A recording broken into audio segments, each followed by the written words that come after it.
Saudara-saudara pendengar yang kami kasihi dimanapun Anda berada, Anda kembali bersama kami dalam acara Telaga, Tegur Sapa Gembala Keluarga. Saya Gunawan Santoso dari Lembaga Bina Keluarga Kristen akan berbincang-bincang dengan Bapak Pendeta Dr. Paul Gunadi. Beliau adalah seorang pakar dalam bidang konseling serta dosen di Seminari Alkitab Asia Tenggara, Malang. Perbincangan kami kali ini tentang tangga ke rumah. Kami percaya acara ini pasti bermanfaat bagi kita sekalian dan dari studio kami mengucapkan selamat mengikuti. Pak Paul, suatu judul yang menarik tentang tangga ke rumah. Tetapi ini apa maksudnya Pak Paul? Biasanya kita mendengar istilah rumah tangga, tetapi ini tangga ke rumah. Maksudnya bagaimana? Begini Pak Gunawan, bukankah sebetulnya istilah rumah tangga itu ya berlatar belakang konteks kehidupan kita di masa lampau, yaitu pada umumnya rumah berada di atas tanah, sehingga untuk masuk ke rumah orang memerlukan tangga. Nah, jadi saya menggunakan judul ini, Tangga ke Rumah, untuk membicarakan tentang hal-hal apakah yang perlu kita persiapkan untuk memasuki rumah tangga. Nah, sudah tentu saya memiliki sebuah pertanyaan ya, sehingga saya kok memikirkan apa tuh yang harus kita persiapkan untuk masuk ke dalam rumah tangga. Begini Pak Gunawan, saya melihat terlalu banyak rumah tangga itu bermasalah. Waktu saya kuliah pun saya masih ingat ada seorang dosen saya yang berkata, saya tidak percaya pada pernikahan. Nah, saya ingat teman saya kemudian mengajukan pertanyaan kepada beliau, kenapa kok ibu tidak percaya pada pernikahan? Kemudian ibu tersebut berkata, karena saya melihat terlalu banyak pernikahan yang hancur. Nah, bertahun-tahun setelah itu, setelah saya terjun ke dalam pelayanan, saya harus mengakui kebenaran pengamatan ibu dosen saya itu. Banyak sekali pernikahan bermasalah. Saya kira ya lebih dari setengah pernikahan itu bermasalah sebetulnya. Memang tidak semua berakhir dengan perceraian. Namun lebih dari setengah sebetulnya tidak sungguh-sungguh menikmati kehidupan nikahnya. Jadi banyak orang hanya menjalani kehidupan nikah tapi tidak menikmatinya. Nah, ini membuat saya akhirnya bertanya-tanya, mengapakah demikian ya? Nah, memang sudah tentu banyak hal-hal yang perlu kita pelajari untuk bisa berelasi dengan baik ya, dengan pasangan kita.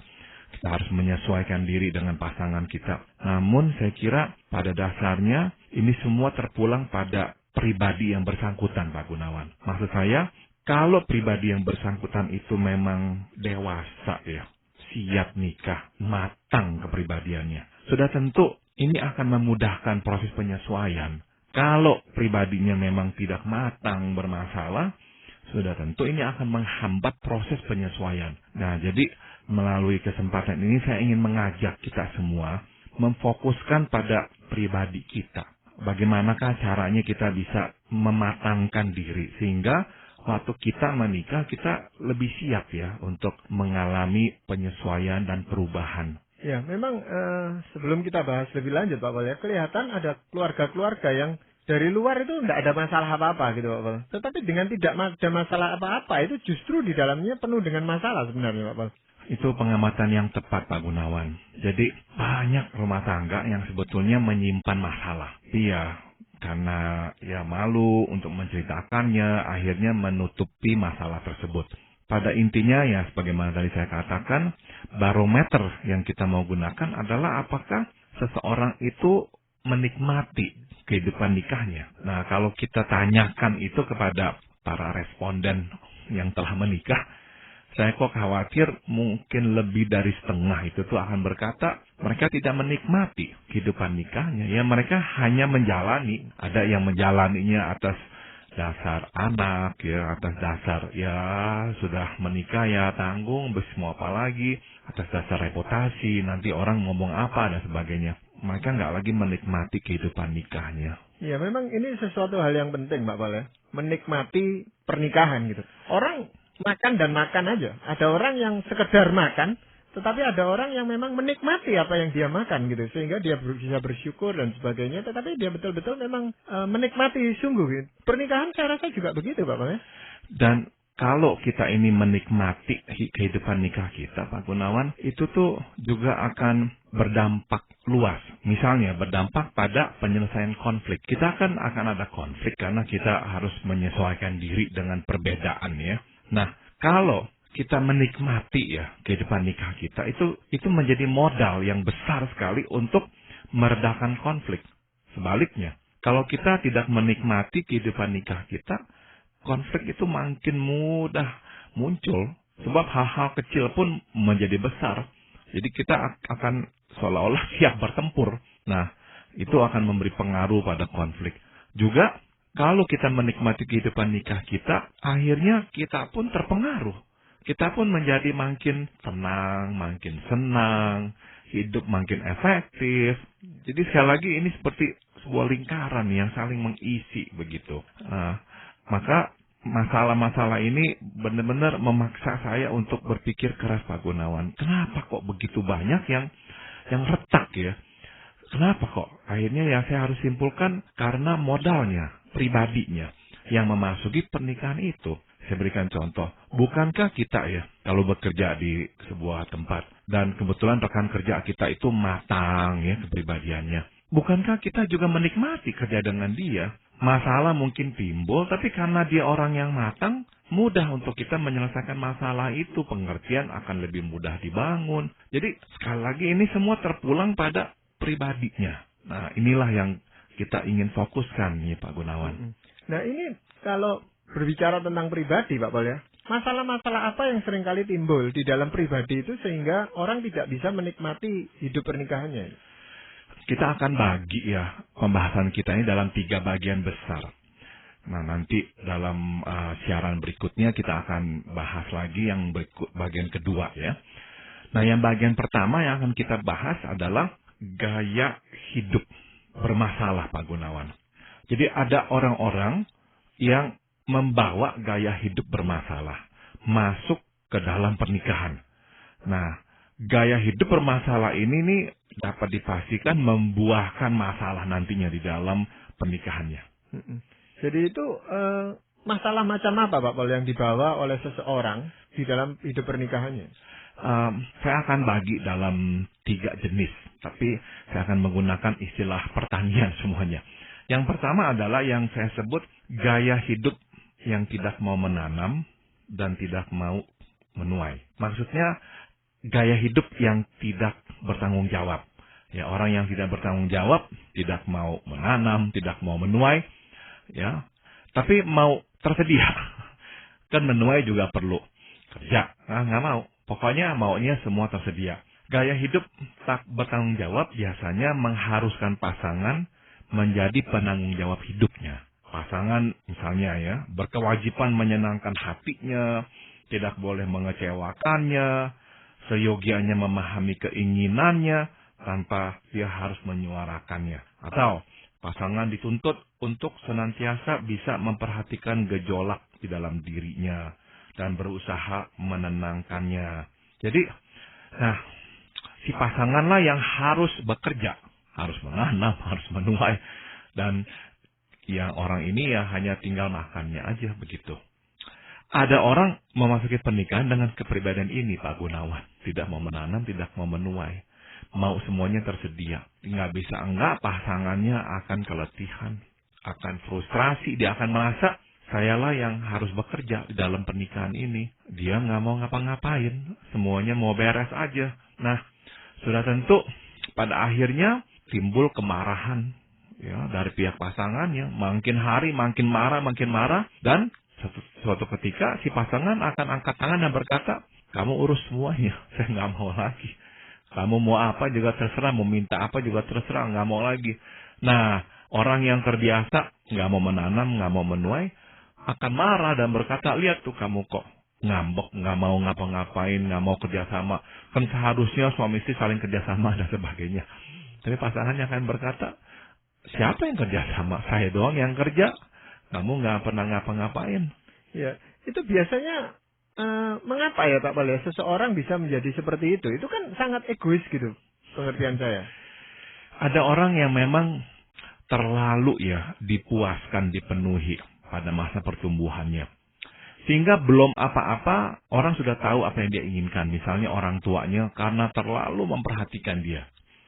Sehingga orang tua itu tuh selalu tahu apa yang dirasakan oleh si anak. Kebutuhannya si anak apa langsung diberikan. Jadi si anak itu tidak pernah terlatih untuk menyuarakan dirinya, untuk bekerja, untuk mendapatkan sesuatu. Enggak.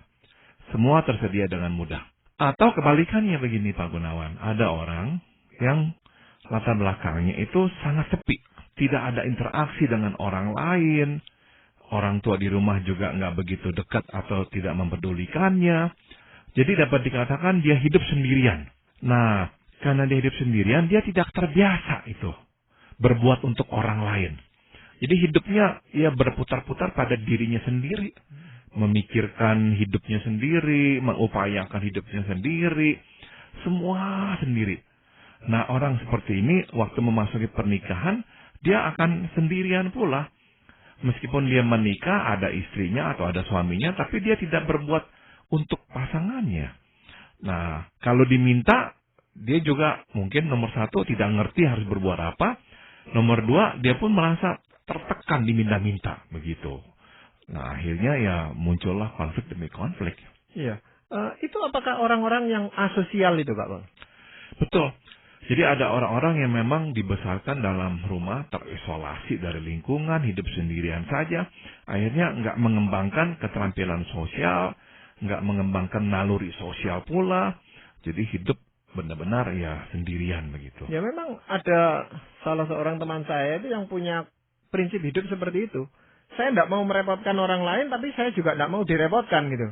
Kan itu hampir sama, Pak. Iya, iya. Jadi ya memang ya meskipun dia menikah, tapi kalau nggak ada saling merepotkan, berarti tidak ada relasi yang intim antara keduanya. Ya akhirnya dia ngurus dirinya sendiri, istrinya ngurus dirinya sendiri, lalu memang makna pernikahan itu seperti tadi Pak Paul katakan, nggak bisa dinikmati, hidupnya sendiri-sendiri itu. Betul. Nah, lalu bagaimana seharusnya sikap seorang istri menghadapi suami atau suami yang menghadapi istri yang punya kecenderungan seperti itu? Nomor satu, sebisanya awal-awalnya ya, dia tidak mengajukan tuntutan. Karena waktu dia mulai menuntut, ini orang biasanya nih tidak akan bisa menerima tuntutan itu. Dia nggak terbiasa, dia akan bingung, dia akan marah dan sebagainya. Jadi saya menganjurkan lebih baik si istri ini atau si suami ini memberikan saran-saran praktis. Misalnya, kalau kamu nanti akan pulang terlambat, tolong telepon saya. Nah, jadi mengajukan saran-saran praktis seperti itu. Misalkan dia lupa telepon, nah si suami atau si istri yang telepon. Waktu telepon, terus tanya apa kabar dan sebagainya. Kemudian berkata, ya saya lagi tunggu-tunggu telepon kamu. Karena kamu nggak telepon, jadi saya telepon. Terus begitu berulang kali. Sehingga lama-kelamaan ya dia terkondisi untuk menelpon kalau dia akan pulang terlambat. Nah ini proses yang sangat panjang. Boleh dikata hampir setiap hal harus diajarkan. Karena orang yang udah terbiasa hidup seperti ini, Pak Gunawan, memang susah untuk keluar dari gaya hidup tidak mau menanam, tidak mau menuai ini. Ya, udah terbiasa, enak begitu. Apalagi kalau di rumah dia terbiasa disediakan, dan sekarang pasangannya juga menyediakan. Nah, dia nggak mau untuk keluarkan keringat untuk menyediakan bagi pasangannya. Iya. Selain itu, apakah ada gaya hidup bermasalah yang lain? Yaitu gaya hidup menuai tanpa harus menanam, Pak Gunawan. Nah ini biasanya ya masa kecil yang susah atau masa kecil yang manja dan mudah ya. Berpotensi menciptakan ambisi untuk cepat menuai tanpa harus bersusah payah menanam. Ya, misalnya jadinya ada orang yang ingin cepat kaya, Pak Gunawan. Nah dia akan spekulasi kanan kiri. Waduh, proyeknya pokoknya selalu ada dan selalu optimis, tidak mau memperhitungkan kemungkinan gagal, enggak tuh pokoknya pasti berhasil. Saya kira ini biasanya tuh ya muncul dari keinginan ingin cepat menuai. Ada orang yang menikah dengan ambisi yang begini besar, Pak Gunawan. Menanam ya sedikit aja dah, pokoknya cepat menuai. Ini biasanya akan menimbulkan goncangan dalam pernikahan. Kenapa? Sebab pasangannya akan hidup dalam kecemasan terus-menerus. Karena apa? Suaminya misalkan ya terlalu berani, utang kanan kiri, risikonya begitu tinggi juga tetap aja berani. Nah akhirnya nggak bisa enggak akan menimbulkan konflik sebab pasangannya nggak tahan. Apalagi kalau benar-benar terbukti salah perhitungan, uang hilang, modal habis, waduh.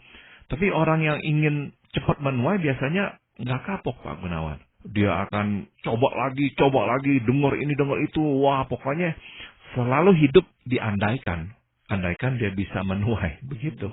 Tapi memang kan khususnya pada akhir-akhir ini gaya hidup seperti ini itu lebih ditawarkan oleh lingkungan sekeliling kita, Pak Pol, bahwa dengan bekerja yang tidak terlalu berat Anda bisa mendapatkan hasil yang begitu besar gitu. Itu kan sudah didengung-dengungkan terus.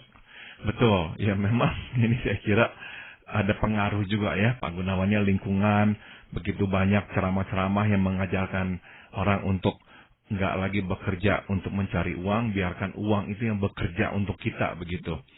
Ya, saya nggak menyangkal ada sebagian orang yang memiliki peruntungan yang baik ya dengan cara-cara seperti itu. Tapi saya kira mayoritas manusia di dunia ini nih harus mencucurkan keringat baru mendapatkan upah, begitu. Nah, jadi ya seyogianya lah orang ini nih memasuki pernikahan dengan konsep seperti itu, bahwa dia harus bersusah payah menanam, baru bisa menuai. Jangan mau cepat-cepat.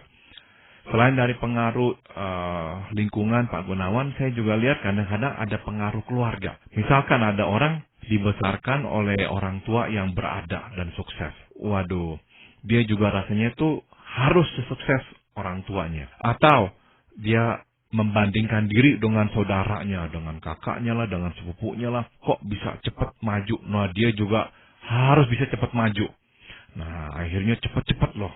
Risiko ambil. Tapi akhirnya berantakan semuanya itu. Nah, kalau ada orang memasuki pernikahan dengan kepribadian ini, aduh, repot Pak Gunawan. Gak heran pernikahan itu pasti hancur. Iya, dan sebagai pasangan apa yang bisa dilakukan, Pak? Biasanya kalau pasangan ngomong itu susah didengarkan oleh suaminya misalnya ya. Karena nggak dianggap gitu. Memang untuk bisa menghentikan langkah, perlu orang lain yang lebih kuat, yang lebih berpengaruh, yang lebih bijaksana, yang dia dapat dengarkan. Apalagi kalau orang itu mengerti bidang yang digeluti oleh pasangannya. Jadi kalau bisa, ya kita itu tuh coba ya, ngomong dengan seseorang yang lain, minta dia bicara dengan pasangan kita. Mudah-mudahan barulah setelah itu dia mendengarkannya. Iya. Gaya hidup yang ketiga, Pak Pol, yang sering menimbulkan masalah apa, Pak Pol? Nah, ini kebalikannya Pak Gunawan, yaitu hidup yang terus menanam tapi tidak menuai-nuai. Artinya orang yang membuat dirinya dan juga orang lain sengsara. Karena orang ini tidak bisa menikmati hidupnya. Dan celakanya orang yang nggak bisa menikmati hidupnya melarang orang lain menikmati hidupnya pula. Jadi dia irit, hemat. Nggak boleh senang-senang, nggak boleh rekreasi. Kalau mau rekreasi kemanapun selalu dipikirkannya adalah ngapain, buat apa. Selalu mikirinnya ngapain, buat apa. Ya kalau dipikirinnya ngapain, buat apa, akhirnya nggak pernah kemana-mana, nggak pernah menikmati.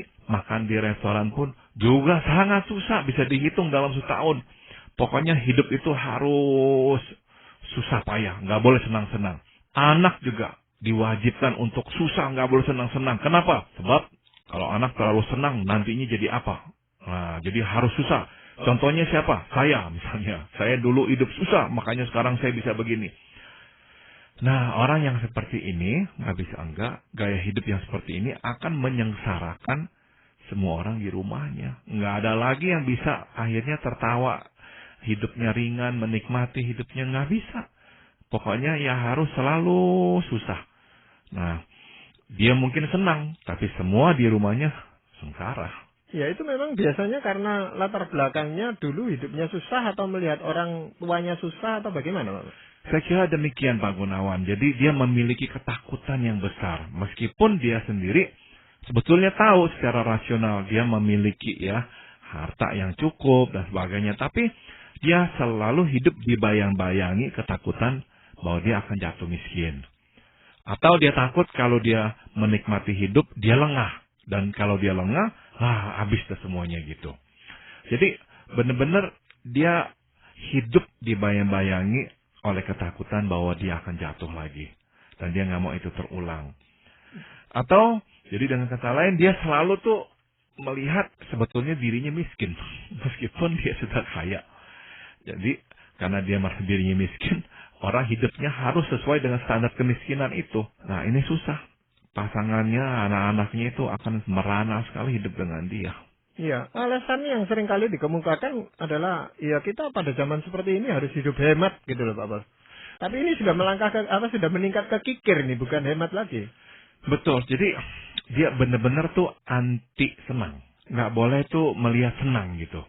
Karena benar-benar bagi dia hidup sebetulnya susah. Tapi kalau kita katakan kepada dia seperti itu, dia mungkin sekali akan menyangkal. Dia akan berkata, enggak, saya bisa kok juga bisa menyenangkan hati apa-apa. Tapi sebetulnya enggak. Sebab pada dasar hatinya ya hidup seharusnya memang nggak boleh senang-senang. Hidup itu harus susah payah. Jadi penekanannya pada kerja terus, harus kencangkan ikat pinggang terus begitu. Ya lama-lama akhirnya ya nggak tahan orang-orang di rumahnya itu. Ya, dan ini apa yang pasangan itu bisa lakukan Pak Bol untuk menolong bukan cuma pasangannya tetapi juga segenap keluarga ini tentunya. Mungkin pasangannya bisa berkata, saya mengerti maksud baik kamu, ya, kamu ingin melindungi kita semua dari kemiskinan, dari kejatuhan. Tapi bukankah ya ada baiknya juga sekali-sekali dah, jadwalkan dah. Kamu misalnya bersedianya kita makan di restoran berapa kali dalam sebulan misalnya. Misalnya dia berkata 2 kali, ya oke, ikuti dulu. Jadi pokoknya minta kesediaan dia untuk menetapkan jadwal gitu. Jadi perlu dijadwalkan dah. Nah mungkin sekali awal-awalnya tuh dia nggak suka makan di restoran juga mukanya panjang, muram, kesel.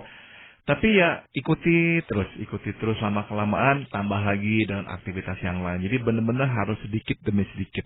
Kalau dipaksa ya dia akan berontak, dia menolak pasti.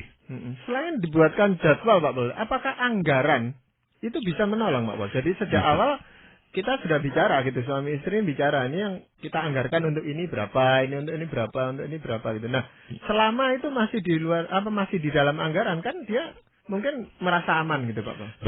Betul. Jadi dianggarkan itu menolong sekali Pak Gunawan, dan misalkan uang itu tuh yang dianggarkan itu dipegang oleh pasangannya, bukan oleh dia.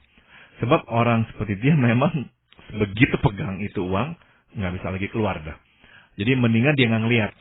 Kalau dia nggak ngeliat, dia lebih bisa ya abaikan, dia biarkan gitu. Jadi sebaiknya yang dianggarkan, mintalah untuk dipegang oleh pasangannya, bukan oleh dia sendiri. Tapi justru orang-orang tipe gini lebih senang megang uangnya Pak Bang daripada diserahkan ke pasangannya. Dia khawatir memang ada kekhawatiran tertentu nanti dibelanjakan untuk apa-apa dan dia tidak bisa kontrol gitu. Betul. Nah ini penting sekali tuh pasangan berkonsultasi mau beli apa. Sebab dia penuh dengan kecurigaan kalau pasangannya tiba-tiba membelanjakan sesuatu yang dia nggak tahu. Dia akan marah dah. Meskipun pasangannya beritahukan ini penting dan sebagainya, dia akan marah. Jadi sebelumnya beritahukan, selalu begitu. Iya, yang sering kali dikhawatirkan memang hal-hal yang terjadi yang di luar perhitungannya itu selalu. Jadi walaupun sudah dianggarkan, dia bilang, oh jangan ini jangan, sekarang jangan. Nanti kalau ada apa-apa, anaknya sakit misalnya atau orang tuanya mendadak membutuhkan uang, ya dia tidak bisa bantu. Itu Pak Bang, kekhawatiran yang berlebihan sebenarnya. Betul, jadi orang seperti dia memang senantiasa berikhtiar untuk menyediakan ban serep demi ban serep, tapi nggak pernah habis tuh ban serep. Iya, akhirnya numpuk semua ban serep aja, padahal yang dipakai ya itu. Betul. Iya. Pak Paul, apakah gaya hidup yang bermasalah seperti ini sebenarnya itu bisa dirubah dalam diri seseorang? Sudah tentu bisa ya, memang memerlukan waktu yang sangat panjang. Perlu kesensitifan, ya, kelembutan, kesabaran, tapi memang bisa ya Pak Gunawan. Ya, tapi yang penting itu dari pribadi yang bersangkutan harus mau berubah kan? Betul.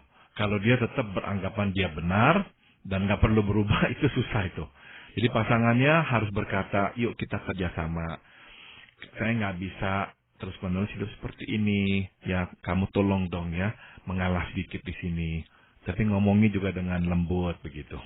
Ya memang tidak bisa dipaksakan Pak ya. Kalau dia dipaksakan malah mengurung dirinya lagi. Betul. Susah ini dikeluarkannya di sana. Betul. Ya Pak Paul, di dalam perbincangan ini apakah ada firman Tuhan yang melandasinya ini? Saya akan bacakan kitab Pengkhotbah pasal 2 mulai dari ayat 22 ya. Apakah faedahnya yang diperoleh manusia dari segala usaha yang dilakukannya dengan jerih payah di bawah matahari dan dari keinginan hatinya? Seluruh hidupnya penuh kesedihan dan pekerjaannya penuh kesusahan hati. Bahkan pada malam hari hatinya tidak tentram, ini pun sia-sia. Tak ada yang lebih baik bagi manusia daripada makan dan minum dan bersenang-senang dalam jerih payahnya. Aku menyadari bahwa ini pun dari tangan Allah. Karena siapa dapat makan dan merasakan kenikmatan di luar Dia? Nah, jadi ada dua hal yang penting ya. Tuhan menghendaki kita berjerih payah, oh iya jelas. Tapi yang kedua, Tuhan menghendaki kita juga menikmati jerih payah kita. Dan Tuhanlah yang memampukan kita untuk menikmati jerih payah itu. Tidak bisa kita menikmati jerih payah di luar Tuhan. Nah, jadi prinsip yang penting untuk memiliki gaya hidup yang baik, yang sehat ya. Kita memang harus berjerih payah, harus mengeluarkan tenaga dan usaha, tapi jugalah belajar untuk menikmati apa yang telah kita upayakan itu. Ya memang ini sangat penting diperhatikan justru sebelum pernikahan itu dilangsungkan, Pak Paul ya. Betul. Ya. Terima kasih sekali Pak Paul untuk perbincangan kali ini. Dan para pendengar sekalian, kami mengucapkan banyak terima kasih. Anda telah mengikuti perbincangan kami dengan Bapak Pendeta Dr. Paul Gunadi dalam acara Telaga.